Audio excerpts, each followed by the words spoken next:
Jansangram news, बातमीची सत्यता हीच आमची ओळख.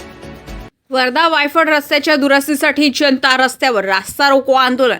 वर्धा वायफळ जोड रस्त्याच्या दुरावस्थेविरोधात राष्ट्रवादी काँग्रेसचे अभयभाऊ महल्ले यांच्या नेतृत्वाखाली जोरदार रास्ता रोको आंदोलन करण्यात आलं.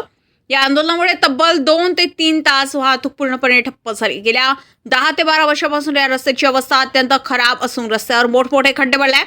या रस्त्यामुळे अनेक अपघात झाले असून काही नागरिकांचे प्राणही गेले तर अनेक जखमी झाले.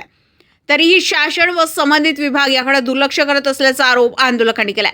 क्षेत्राचे आमदार राजेश बकाणे यांनी निधी अभावी काम होऊ शकत नसल्याचं सांगल्याचा आरोप असून बांधकाम विभागाकडून नागरिकांशी अरेरावीची भाषा वापरली जात असल्याने जनतेमध्ये तीव्र संतापाची भावना निर्माण झाली. आजचे आंदोलन शासनाला जाग आणण्यासाठी उत्स्फूर्तपणे करण्यात आले. मात्र लवकरात लवकर रस्त्याची दुरुस्ती न झाल्यास आमदार, बांधकाम विभाग व पालकमंत्री यांच्या निवासस्थानासमोर तीव्र आंदोलन छेडण्याचा इशारा देण्यात आला.